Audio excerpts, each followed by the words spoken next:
നമ്മുടെ ഈ കാലത്ത് ഏറ്റവും കൂടുതൽ പണച്ചെലവുള്ളത് ചികിത്സക്കാണല്ലോ. ഉം. അതും തന്നെ മാരകമായ രോഗങ്ങളൊക്കെ വന്നു കഴിഞ്ഞാൽ വലിയ പണച്ചെലവുള്ള ഉം. ഉം. കാര്യമാണ്. അപ്പോൾ അവിടെ ഒരു ആശ്വാസമായിട്ടുള്ളത് ആരോഗ്യ ഇൻഷുറൻസുകളാണ്. അപ്പോൾ ഈ ആരോഗ്യ ഇൻഷുറൻസുകൾ നമുക്ക് ഉപയോഗിക്കാൻ പറ്റുമോ എന്നുള്ളതാണ്. നമ്മുടെ നാട്ടിലെ ഇൻഷുറൻസ് സ്കീമുകളൊക്കെ ഇസ്ലാമിക ശരീഅത്ത് വെച്ച് പരിശോധിച്ചാൽ വിലക്കപ്പെട്ട ഘടകങ്ങളിൽ അടിസ്ഥാനങ്ങളിലാണ് അത് നിലകൊള്ളുന്നത്. അത് ആരോഗ്യ ഇൻഷുറൻസും അതിൽ നിന്ന് വ്യത്യസ്തമൊന്നുമല്ല. പക്ഷെ നമ്മുടെ നാട്ടിൽ പറഞ്ഞതുപോലെ നമ്മുടെ നാട്ടിൽ ലോകത്തെ എല്ലാവരുടെയും മെഡിക്കൽ ചെലവ് എന്ന് പറഞ്ഞാൽ വലിയ ചെലവ് തന്നെയാണ്. ഒരു സാധാരണക്കാരന് താങ്ങാൻ പറ്റുന്ന ഒന്നല്ല. അപ്പോൾ ഒന്നത്. രണ്ടാമത്തത്, നമ്മുടെ നാട്ടിൽ സർക്കാർ പൗരന്മാർക്ക് നൽകുന്ന ഏത് സാമ്പത്തിക ആനുകൂല്യവും ബാങ്ക് വഴിയായിട്ട് നൽകുള്ളൂ. അപ്പോൾ അത് ഈ ഇൻഷുറൻസ് സ്കീമിലൂടെ നൽകുള്ളൂ. സർക്കാർ നൽകുന്ന ഇത് പിന്നെ അപ്പം അതുകൊണ്ട് സർക്കാർ നമ്മളിൽ നിന്ന് എല്ലാ പൗരന്മാരിൽ നിന്നും ടാക്സ് ആയിട്ടും പല രൂപത്തിലും ഈടാക്കുന്നതാണ് അവർക്ക് നൽകുന്നത്. അല്ലാതെ മന്ത്രിമാരും പിന്നെ ഭരണാധികാരികളും അവരുടെ സ്വത്തുനിന്ന് എടുത്ത് കൊടുക്കണമല്ലോ.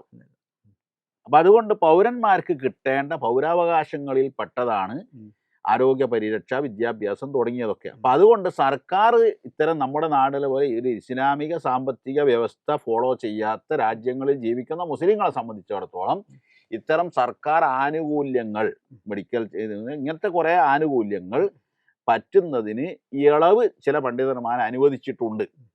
അതിൻ്റെയും അടിസ്ഥാനം ഇങ്ങനെയാണെങ്കിൽ പോലും, ഉദാഹരണമായിട്ട് ഞാനിപ്പോൾ ഒരു പോളിസിയിൽ ചേർന്നു, 1000 രൂപയെ അടച്ചിട്ടുള്ളൂ, 1,00,000 ഉറുപ്പ്യൻ്റെ ക്ലെയിം എനിക്ക് ഉണ്ടായി. പിറ്റേന്ന് തന്നെ ഉണ്ടായാൽ എനിക്ക് 1,00,000 ഉറുപ്പ്യ കിട്ടുകയാണ്. ഞാൻ 1000 കൊടുത്തിട്ടുള്ളൂ. അപ്പോൾ ഈ 1000 കൊടുത്തിട്ട് 1,00,000 വാങ്ങുക എന്ന് പറയുന്ന ഒരു പ്രശ്നമുണ്ടല്ലോ. അപ്പോൾ ഇത് ശരയ്യായിട്ട് ഇതിന് ഇങ്ങനെയുള്ള ഇടപാടുകളൊക്കെ വിലക്കപ്പെട്ട ഇടപാടുകളാണ് കൂട്ടുന്നത്. പക്ഷേ എന്നാൽ പോലും നമ്മുടെ നാട്ടിലെ ഇത്തരം രാജ്യങ്ങൾ, ഗവൺമെൻറ്റുകൾ, സർക്കാരുകൾ ഒക്കെ നൽകുന്ന ഇത്തരം ആനുകൂല്യങ്ങൾ ഇങ്ങനെയുള്ള സാഹചര്യങ്ങളിൽ ജീവിക്കുന്ന മുസ്ലിങ്ങൾക്ക് പറ്റാൻ ഇളവുണ്ട് എന്ന് ആധുനിക പണ്ഡിതന്മാർ ഫത്വ നൽകിയിട്ടുണ്ട്. അതേസമയം ഇൻഷുറൻസ് കമ്പനികൾ നടത്തുന്ന കുറേ ഹെൽത്ത് ഇൻഷുറൻസ്, മെഡിക്കൽ ഇൻഷുറൻസ് സ്കീമുകളുണ്ട്. അത് എന്തായിരുന്നാലും നിർബന്ധിത സാഹചര്യത്തിലല്ലാതെ അനുവദനീയമാവുകയില്ല എന്നാണ്. ഒരാൾക്ക് നിർബന്ധിത സാഹചര്യം ഉണ്ടോ ഇല്ല എന്നുള്ള അവനവനാ തീരുമാനിക്കേണ്ടത്. നിങ്ങൾക്ക് നിർബന്ധിത സാഹചര്യം ഉണ്ടോ എന്ന് എന്നോട് ചോദിച്ചാൽ അത് എനിക്ക് പറയാൻ കഴിയില്ല, നിങ്ങളാണ് തീരുമാനിക്കേണ്ടത്.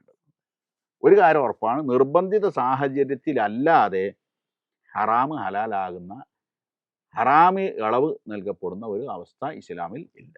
ഇപ്പോൾ വാഹന ഇൻഷുറൻസ് നിർബന്ധിതമാണ്, അല്ലെ വാഹനം ഇൻഷുർ ചെയ്യാതെ റോഡിൽ ഇറങ്ങാൻ പറ്റില്ല, നിയമപരമായിട്ട് നിങ്ങൾക്ക് കുറ്റം ഉണ്ടാവും, നിങ്ങൾക്ക് കേസ് ഉണ്ടാവും.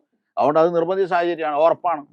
അല്ല, ഈ ആരോഗ്യത്തിന് ഞാൻ ഭാവിയിൽ എനിക്ക് ക്യാൻസർ വരുമോ, എനിക്ക് കിഡ്നി പോവുമോ എന്നൊക്കെ അങ്ങനൊക്കെ ആലോചിച്ച് നോക്കിയിട്ടുണ്ടെങ്കിൽ എനിക്കങ്ങനെ ഇതുവരെ തോന്നിയിട്ടില്ല. പക്ഷെ അങ്ങനെ വന്നാലോ, എനിക്ക് എൻ്റെ ആ ചെലവ് എനിക്ക് താങ്ങാനും പറ്റൂല. ഇങ്ങനെ ഒരു പ്രതിസന്ധി ഇവിടെ ഉണ്ട്. അപ്പം അതുകൊണ്ട് ഞാൻ ഇതിൽ അർത്ഥം മുറിച്ചിട്ട് അത് പാടുണ്ടെന്നോ പാടില്ലെന്നോ പറയാതെ അത് ഓരോരുത്തരുടെ അവസ്ഥ അനുസരിച്ച് അവരവരെ തീരുമാനിച്ചു കൊള്ളട്ടെ എന്ന് പറയാറ്. ഗവൺമെന്റിന്റെ ഏതായിരുന്നാലും അതിൽ ഇളവുണ്ട്, പൗരന്മാർക്ക് കൊടുക്കും. അതെ അതെ അതെ, അല്ലാതെ കിട്ടൂല. പിന്നെ പല ഗവൺമെന്റിന്റെ പല സ്കീമുകൾ അങ്ങോട്ടൊന്നും കൊടുക്കണ്ട. ആധാർ കാർഡും ഇതും ഫോമും ഫില്ല് ചെയ്ത് കൊടുത്താൽ മാത്രം മതി, അല്ലാതെ തന്നെ കിട്ടുന്നതാണ്. പിന്നെ ഗവൺമെന്റ് ഉദ്യോഗസ്ഥന്മാർക്ക് എന്താ മെഡിസപ്പ് അങ്ങനെ അവരും പറഞ്ഞ പോലെ അവരെ ശമ്പളത്തിൽ നിന്ന് ഒരു സംഖ്യ സർക്കാർ അങ്ങ് പിടിക്കുന്നതാണ്. ചില കമ്പനികളൊക്കെ അങ്ങനെ ചെയ്യുന്നുണ്ട്. അതൊക്കെ ഈ കണത്തിൽ പോകും. പിന്നെ ഗവൺമെന്റിന്റെ വകയുള്ള പൗരൻ നൽകുകയും ചെയ്യുന്നത്. എന്നാൽ മറ്റുള്ളതൊക്കെ പരിശോധിച്ച് നോക്കുമ്പോൾ അതൊക്കെ കമ്പനികൾക്ക് ലാഭം ഉണ്ടാക്കാനുള്ള വമ്പൻ വിപണന സാധ്യതയാണ്, ലാഭകരമായ ഒരു ബിസിനസ്സാണ് ഇൻഷുറൻസ് എന്ന് പറയുന്നത്.